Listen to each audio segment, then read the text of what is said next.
Assalamualaikum warahmatullahi wabarakatuh. Di kesempatan kali ini saya Muhammad Bagus Yusron akan sedikit menjelaskan sejarah tentang pembaharuan Sultan Mahmud II.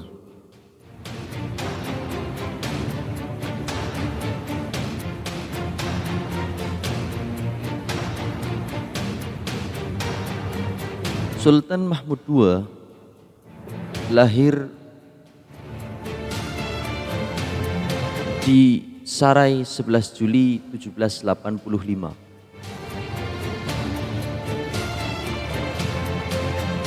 Beliau adalah putra Abdul Hamid. Selain memperoleh pendidikan tradisional di bidang agama, juga memperoleh pendidikan pemerintah, sejarah dan sastra Arab, Turki dan Persia. Sultan Mahmud II diangkat menjadi sultan pada tahun 1807 dan meninggal pada tahun 1939. Di bagian pertama dalam pemerintahannya atau kekuasaannya, ia disibukkan dengan peperangan dengan Rusia dan usaha menurunkan daerah-daerah yang mempunyai kekuasaan otonom besar. Peperangan tersebut selesai di tahun 1812 dan kekuasaan otonom daerah akhirnya dapat ia perkecil, kecuali kekuasaan Muhammad Ali Pasha di Mesir dan satu daerah otonom lain di Eropa.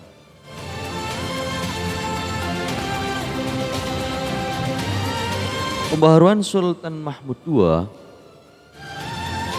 setelah kekuasaan sebagai pusat pemerintahan Kerajaan Utsmani bertambah kuat.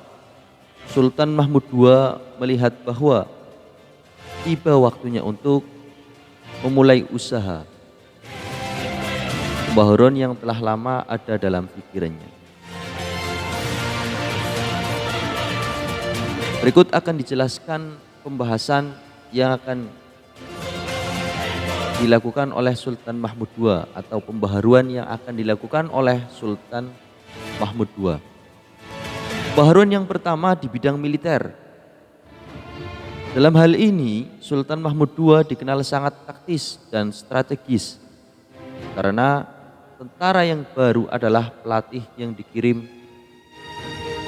Muhammad Ali dari Mesir.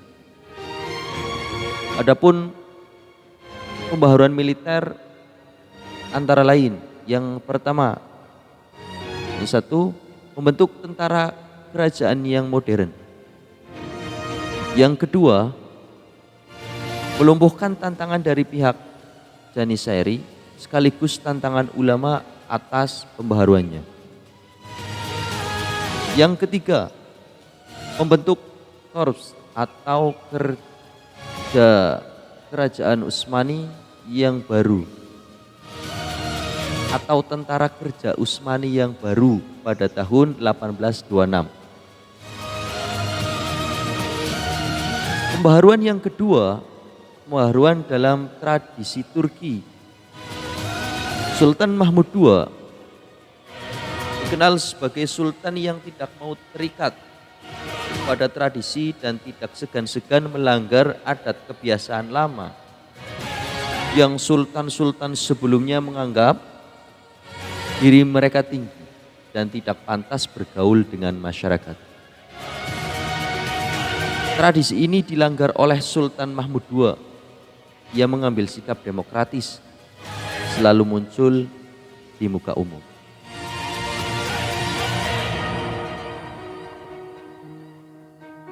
Selalu muncul di muka umum untuk apa? Untuk bicara atau menggunting pita pada upacara-upacara resmi. Ya. Yang ketiga, pembaharuan dalam organisasi pemerintahan. Aspek terpenting yang dilaksanakan Mahmud II dalam bidang pemerintahan adalah merombak sistem kekuasaan di tingkat penguasa puncak. Dalam tradisi Utsmani, sultan memiliki dua bentuk kekuasaan, yakni kekuasaan temporal atau duniawi dan kekuasaan spiritual atau rohani.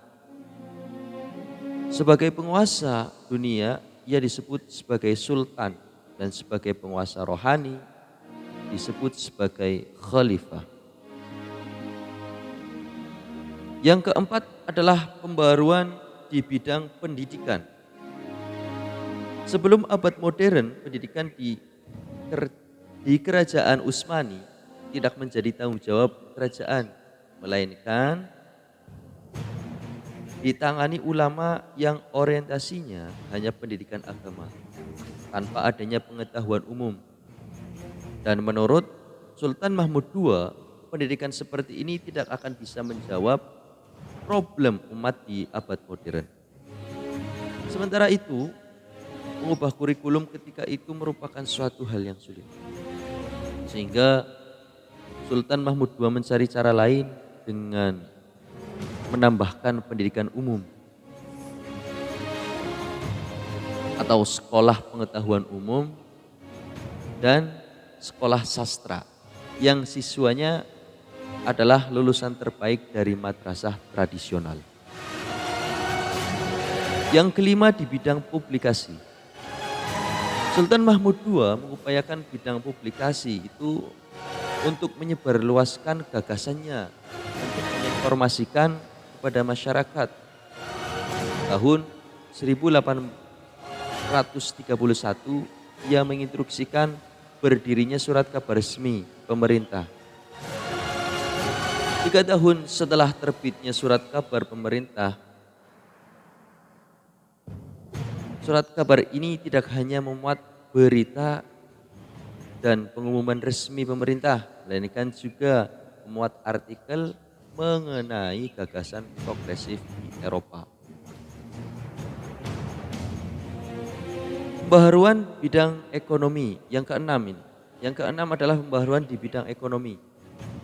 Sultan Mahmud II melakukan perbaikan sumber ekonomi melalui sektor pertanian. Karena apa? Karena daerah Turki termasuk daerah agraris dan cukup luas.